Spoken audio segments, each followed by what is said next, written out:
ಮಧ್ಯಾಹ್ನದ ಅಗ್ರವಾರ್ತೆ. ನಾನು ಹರೀಶ್ ನಾಗರಾಜು. ಇಡೀ ರಾತ್ರಿ ಬೀದಿಲೇ ಇದ್ದಾರೆ, ಬದುಕ್ತಾ ಇದ್ದಾರೆ. ಚಳಿಯಲ್ಲೇ ಮಕ್ಕಳಿದ್ದಾರೆ, ಪರದಾಟ ಪಡ್ತಿದ್ದಾರೆ. ಮನೆ ತೆರವು ಅಸಲಿಯತ್ತೇನೋ ಹಾಗಿದ್ರೆ 17 ಕುಟುಂಬದ ಹೈಡ್ರಾಮಾ ಸ್ಟೋರಿ ಇಲ್ಲಿದೆ ನೋಡಿ.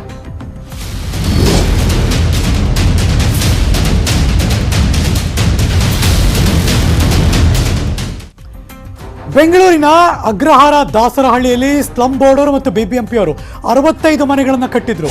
ಇದೀಗ ಆ ಸಂತ್ರಸ್ತರು ಅಳಲನ್ನ ತೋಡ್ಕೋತಿದ್ದಾರೆ. ಮನೆ ಕಳೆದುಕೊಂಡವರಿಂದ ಮುಂದುವರಿತಾ ಇದೆ ಧರಣಿ. ನಿನ್ನೆಯಿಂದ ಬೀದಿಯಲ್ಲೇ ಕೂತಿದ್ದಾರೆ 17 ಕುಟುಂಬಸ್ಥರು. ಬಿಸಿಲು ತಡೆಯೋಕ್ಕಾಗ್ತಿಲ್ಲ, ರಾತ್ರಿ ಚಳಿ, ಹಾಗೇ ಇದ್ದಾರೆ, ಧರಣಿ ಮಾಡ್ತಿದ್ದಾರೆ. ನಮ್ಮನ್ನು ಒಳಗ್ಬಿಡಿ ಅಂತ ಮಕ್ಕಳನ್ನ ಹೊತ್ಕೊಂಡು ಬಿಸಿಲಲ್ಲಿ ಕೂತ್ಕೊಂಡು ಪೊಲೀಸರ ಹತ್ರ ಬೇಡ್ತಾ ಇದ್ದಾರೆ. ಕೆಲವರು ನಿವಾಸಿಗಳ ಮಧ್ಯೆ ಮತ್ತು ಪೊಲೀಸರ ಮಧ್ಯೆ ಮಾತಿನ ಚಕಮಕಿ ಕೂಡ ನಡೀತಾ ಇದೆ. Breaking news.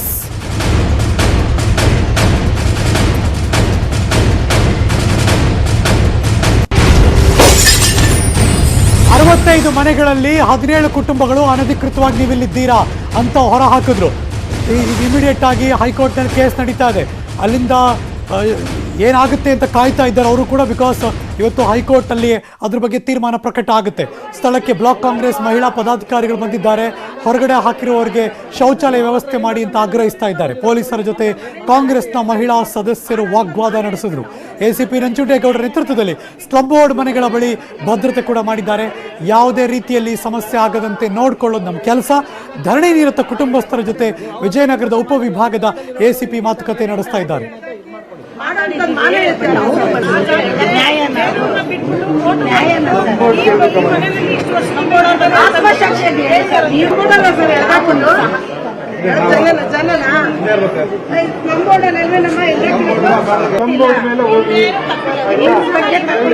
ಮತ್ತಷ್ಟು ಮಾಹಿತಿ ನನ್ನ ಸಹೋದ್ಯೋಗಿ ಆಶಿಕ್ ಮುಲ್ಕಿ ಅಗ್ರಹಾರ ದಾಸರಹಳ್ಳಿ ಅಲ್ಲಿಂದನೇ ಸ್ಪಾಟ್ ಇಂದ ಲೈವ್ ಜಾಯಿನ್ ಆಗ್ತಿದ್ದಾರೆ.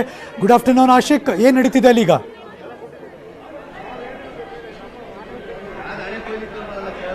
ಎಸ್ ಹರೀಶ್, ಏನು ನಿನ್ನೆಯಿಂದನೂ ಕೂಡ ಒಂದು ಅತಂತ್ರ ಸ್ಥಿತಿಯಲ್ಲಿ ನಿವಾಸಿಗಳು ಇದ್ದಾರೆ. ಹೀಗಾಗಿ ನಿನ್ನೆ ರಾತ್ರಿಯಿಂದನೂ ಕೂಡ ಧರಣಿ ಮಾಡ್ತಾ ಇದ್ದಾರೆ.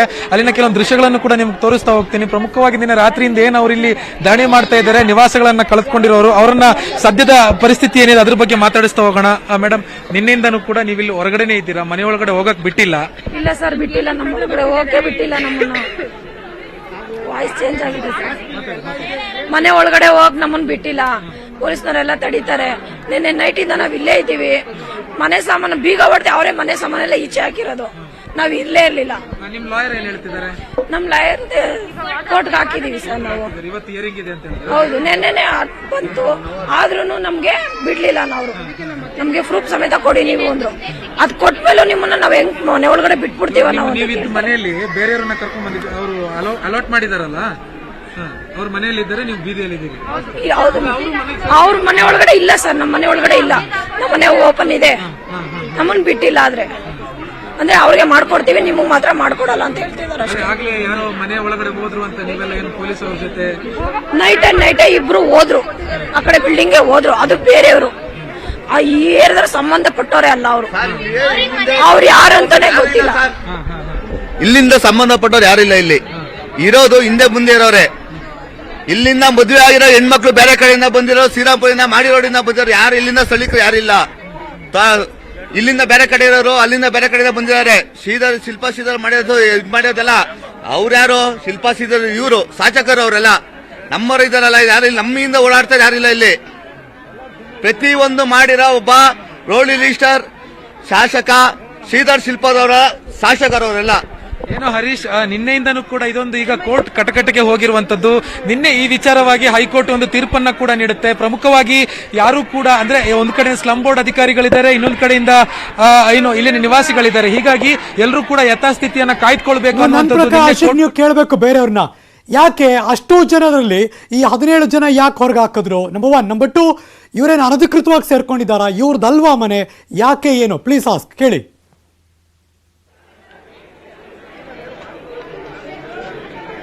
ಎಸ್ ಹರೀಶ್, ಏನು 65 ಮನೆಗಳ ಪೈಕಿ ಯಾಕೆ 17 ಮನೆಯ ನಿವಾಸಿಗಳನ್ನ ಮಾತ್ರ ಹೊರಗೆ ಹಾಕಿದ್ದಾರೆ ಅನ್ನೋದು ಕುತೂಹಲದ ವಿಚಾರ. ನಿನ್ನೆನೆ ಈ ಬಗ್ಗೆ ಇಲ್ಲಿನ ಸ್ಥಳೀಯರು ಇದಕ್ಕೆ ರಿಯಾಕ್ಟ್ ಮಾಡ್ತಾ ಹೋದ್ರು. ನಾವೆಲ್ಲರೂ ಕೂಡ ಕಾಂಗ್ರೆಸ್ ಪಕ್ಷಕ್ಕೆ ಸೇರಿದವರು, ಉಳಿದವರು ಎಲ್ಲರೂ ಕೂಡ ಬಿಜೆಪಿ ಪಕ್ಷಕ್ಕೆ ಸೇರಿದವರು. ಹೀಗಾಗಿ ಸದ್ಯಕ್ಕೆ ಇಲ್ಲಿನ ಕಾರ್ಪೊರೇಟರ್ ಆಗಿರ್ಬೋದು, ವಸತಿ ಸಚಿವರಾಗಿರ್ಬೋದು, ರಾಜ್ಯದಲ್ಲಿರುವಂತಹ ಸರ್ಕಾರ ಆಗಿರ್ಬೋದು, ಎಲ್ಲವೂ ಕೂಡ ಏನು ಬಿಜೆಪಿ ಕೈಯಲ್ಲಿರುವಂತದ್ದು. ಹೀಗಾಗಿ ನಾವು ಕಾಂಗ್ರೆಸ್ ಪಕ್ಷದ ಅವರ ಆಗಿರೋದ್ರಿಂದ ನಮ್ಮನ್ನ ಈ ರೀತಿ ಟಾರ್ಚರ್ ಕೊಡ್ತಾ ಇದ್ದಾರೆ ಅನ್ನುವಂಥದ್ದು ಅವ್ರು ಹೇಳ್ತಾ ಇರುವಂತದ್ದು. ಇನ್ನು ಕೆಲವರು ಇಲ್ಲಿದ್ದಾರೆ, ಅವ್ರನ್ನು ಕೂಡ ಮಾತಾಡಿಸುವಂತ ಪ್ರಯತ್ನ ಮಾಡೋಣ. ಏನ್ ಹೇಳ್ತಾರೆ ಅವ್ರಿಗೆ ಏನ್ ಹೇಳ್ಬೇಕು ಅನ್ನೋದ್ರ ಬಗ್ಗೆ.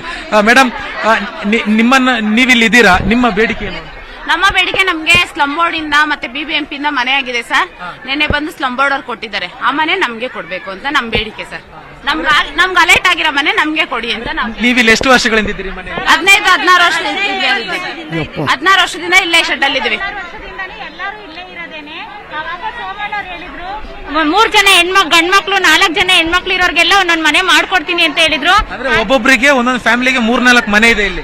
ಇಲ್ಲ ಆತರ ಇರೋರಿಗೆ ಆರ್ಸಿ ಕಡು ಬಡವರಿಗೆ ಒಂದೊಂದ್ ಮನೆ ಮಾಡ್ಕೊಡ್ತೀನಿ ಅಂತ ಹೇಳಿದ್ರು. ಅವ್ರಿಗೆ ಅಷ್ಟೇ ಲೀಸ್ಟ್ ಪ್ರಕಾರ ಸರ್ವೆ ಪ್ರಕಾರ ಆರ್ಡರ್ ಆಗಿದೆ. ಪ್ರಿಯಕೃಷ್ಣ ಅವ್ರ ಅಧಿಕಾರದಲ್ಲಿದ್ದಾಗ ಎಲ್ಲೆಲ್ಲಿರೋರ ಬಂದು ತೂರ್ಕೊಂಡ್ರು. ಅವರು ಎಲ್ಲೆಲ್ಲಿ ಶೆಡ್ ಹಾಕಿರ್ಲಿಲ್ಲ ಸರ್. ಇಡೀ ಏರಿಯಾ ಜನನ ನಿಲ್ಲಿಸ್ತೀನಿ, ಅವ್ರನ್ನ ಕರ್ಸ್ರಿ. ಇವ್ರು ಎಲ್ಲಿ ಶೆಡ್ ಹಾಕೊಂಡಿದ್ರು, ಅವ್ರು ಶೆಡ್ ಹಾಕಿದ್ರು ಅಂದ್ರೆ ಅವ್ರಿಗೆ ಮನೆ ಕೊಡಿ.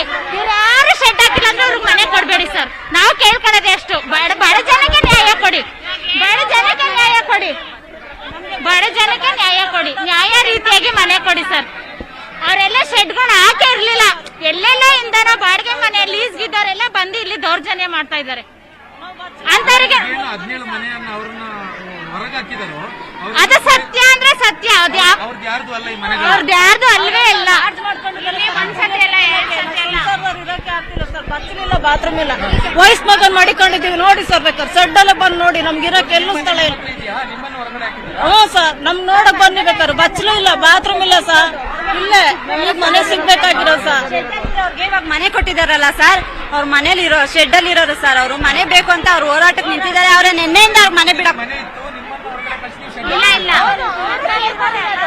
ಅವರೆಲ್ಲ ಗೂಂಡಾಗಿರಿಗಳು ಮಾಡ್ತಾರೆ.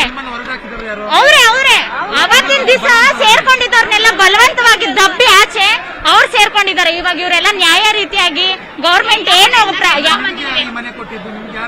ಸೋಮಣ್ಣವರೇ ಕೊಟ್ಟಿರೋದು, ಸೋಮಣ್ಣವರೇ ಕಟ್ಸಿರೋದು. ಹೌದು, ಕಟ್ಸಿರೋದು ಅವರೇ, ಬಿಟ್ಟಿರೋದು ಅವರೇ. ಇವಾಗ ಸ್ಟಾರ್ಟ್ ಆಗ್ತಾ ಇದ್ದಾರೆ ಸರ್, ಇವಾಗ ಸ್ಟಾರ್ಟ್ ಆಗಿದೆ. ನಾವು ಶೆಡ್ಗಳಲ್ಲಿ ಇದ್ದೀವಿ. ಹೌದು, 65 ಮನೆಯಲ್ಲಿ 35 ಮನೆ ಸೋಮಣ್ಣವ್ರು ಆಲ್ರೆಡಿ ಎಲ್ಲರಿಗೂ ಮಾಡಿ DD ಕಟ್ಸ್ಬಿಟ್ಟಿದ್ದಾರೆ.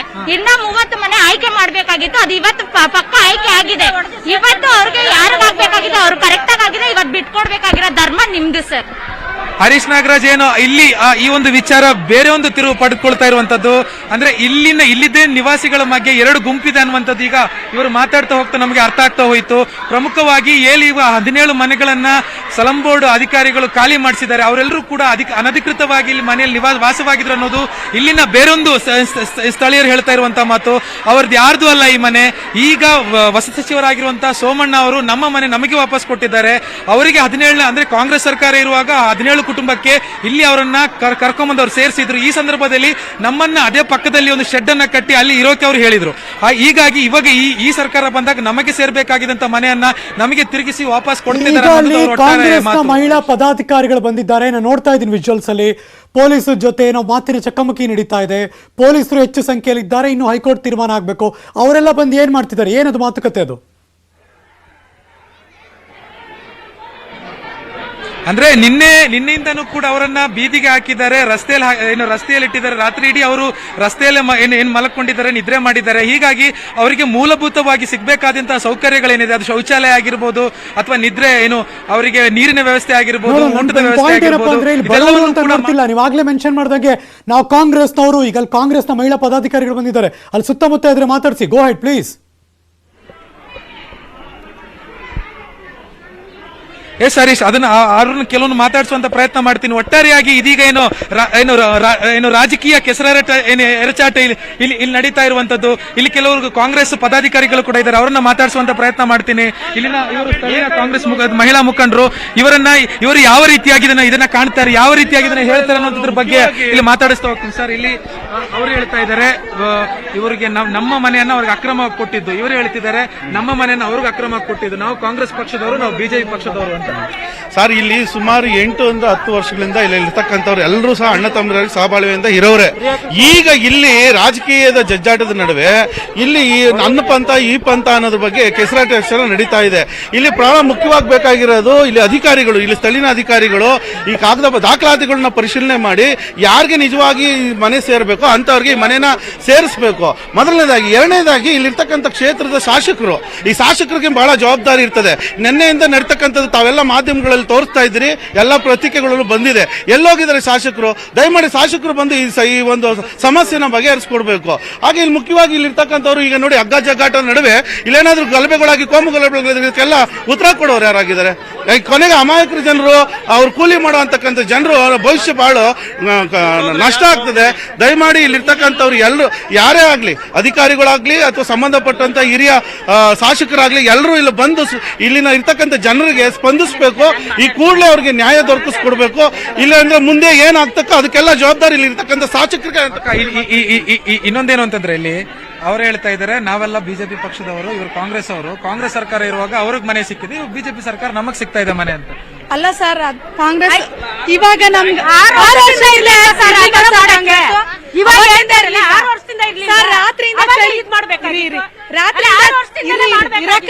ರಾತ್ರಿಯಿಂದ ಚಳಿ ಮಳೆಲ್ಲ ಇರೋದು. ಅವ್ರು ಇವಾಗ ಬಂದು ನ್ಯಾಯ ಕೇಳಿದ್ರೆ ಅವ್ರಿಗೆ ಅನ್ಯಾಯ ಆಗಿರೋದು ನಮ್ಗ ಸರ್. ಫಸ್ಟ್ ನ್ಯಾಯ ಕೊಡ್ಸಿ ಸರ್. ನಮ್ಗ ಅನ್ಯಾಯ ಆಗಿರೋದು ಅವ್ರಿಗಾಗಿದ್ಯಾ ಅನ್ಯಾಯ? ಅವ್ರು ಬೆಚ್ಚಗ್ ಮನೇಲಿದ್ದಾರೆ ಸರ್, ಬೆಚ್ಚಗ್ ಮನೇಲಿದ್ದಾರೆ. ನಾವು ಚಳಿಗಾಲ ನಾವ್ ಇರೋದು ಸರ್. ಅವ್ರಿಗೆ ಹೆಂಗ್ ಸರ್ ಅನ್ಯಾಯ ಆಗಿದೆ? ಅವ್ರು ಹೆಂಗ್ ಸರ್ ಕೇಳ್ತಾರ ಆತರ?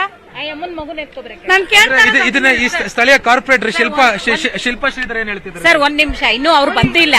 ಒಂದ್ ನಿಮಿಷ ಇರಮ್ಮ ಸರ್, ಅವ್ರು ಇನ್ನೂ ಬಂದಿಲ್ಲ. ನಾನೇನ್ ಹೇಳ್ತಿದೀನಿ, ಮನೆ ಯಾರಕ್ ಸೇರುತ್ತೆ ಅದು ಕೋರ್ಟಿಂದ ತೀರ್ಮಾನ ಆಗ್ಬಹುದು, ಅಥವಾ ಏಕಾಏಕಿ ಮನೆಯಿಂದ ಆಚೆ ಹಾಕಿದ್ರೆ ಎಲ್ಲಿ ಹೋಗ್ಬೇಕು ಅವರು? ಪ್ರಶ್ನೆ ಒಂದು, ಎಲ್ಲಿ ಹೋಗ್ಬೇಕು? ಅವ್ರು ರೋಡ್ಗೆ ಬಿದ್ದಿದ್ದಾರೆ. ಈಗ ನೋಡಿ, ನಿನ್ನೆಯಿಂದ ಹೆಣ್ಮಕ್ಳು ಹೊರಗಡೆ ಇದ್ದಾರೆ. ಹೆಣ್ಮಕ್ಳದು ಕೆಲವು ಪ್ರಾಬ್ಲಮ್ಗಳಿದಾವೆ. ಅವ್ರು ಹೆಂಗ್ ಬದುಕ್ಬೇಕು? ಅವ್ರು ಕುಡಿಯಕ್ ನೀರಿಲ್ಲ, ಊಟ ಇಲ್ಲ, ಅವ್ರು ಅಡಿಗೆ ಹೆಂಗ್ ಮಾಡ್ಕೊಂಡ್ ತಿಂತಾರೆ? ಚಳಿಲಿದ್ದಾರೆ ಅವ್ರು. ನೋಡಿ, ಈಗ ಬಂದವ್ರು ಇಲ್ಲಿ ಕಿರಿಸಿದಾರೆ. ಇರಮ್ಮ, ಈಗ ನೆನ್ನೆಯಿಂದ ರೋಡಲ್ಲಿ ಬಿದ್ದಿದಾರಲ್ಲ, ಈ ಹೆಣ್ಮಕ್ಳು ರೋಡಲ್ಲಿ ಇದಾರೆ, ಅವ್ರಿಗೆ ಏನ್ ವ್ಯವಸ್ಥೆ ಮಾಡ್ಕೊಟ್ರು? ಇದೇನಾ ಸಿಸ್ಟಮ್? ಇದೇನಾ ಸಿಸ್ಟಮ್ ಹೇಳಿ? ಎಲ್ಲ ಆಚೆ ಇದಾರೆ ಹೆಣ್ಮಕ್ಳೆಲ್ಲ. ಹರೀಶ್ ನಾಗರಾಜ್, ಒಟ್ಟಾರೆಯಾಗಿ ಇವತ್ತಿನ ಈ ಪ್ರಕರಣ ಏನಿದೆ ಇದು ರಾಜಕೀಯ ಕೆಸರಾಟ ನಡೀತಾ ಇರುವಂತದ್ದು. ಒಂದ್ ಕಡೆ ಕಾಂಗ್ರೆಸ್ನವರು ನಮ್ಮದು ಅಂತ ಹೇಳ್ತಿದ್ದಾರೆ, ಇನ್ನೊಂದ್ ಕಡೆಯಿಂದ ಬಿಜೆಪಿ ಅವರು ನಮ್ದು ಅಂತ ಹೇಳ್ತಿದ್ದಾರೆ. ಆದ್ರೆ ಈ ಒಂದು ಪ್ರಕರಣ ಈಗ ಹೈಕೋರ್ಟ್ ನ್ಯಾಯಾಲಯದ ಮುಂದೆ ಇದೆ. ಅಲ್ಲಿ ಯಾವ ರೀತಿಯಾದಂತಹ ತೀರ್ಪು ತೆಗೆದುಕೊಳ್ಳಲಾಗುತ್ತೆ, ಹೈಕೋರ್ಟ್ ಯಾವ ರೀತಿಯಾದಂತಹ ಆದೇಶ ಹೊರಡಿಸುತ್ತೆ, ಅದಕ್ಕೆ ಎಲ್ಲರೂ ಕೂಡ ಇರಬೇಕಾಗಿದ್ದ ಅನಿವಾರ್ಯತೆ ಇದೆ.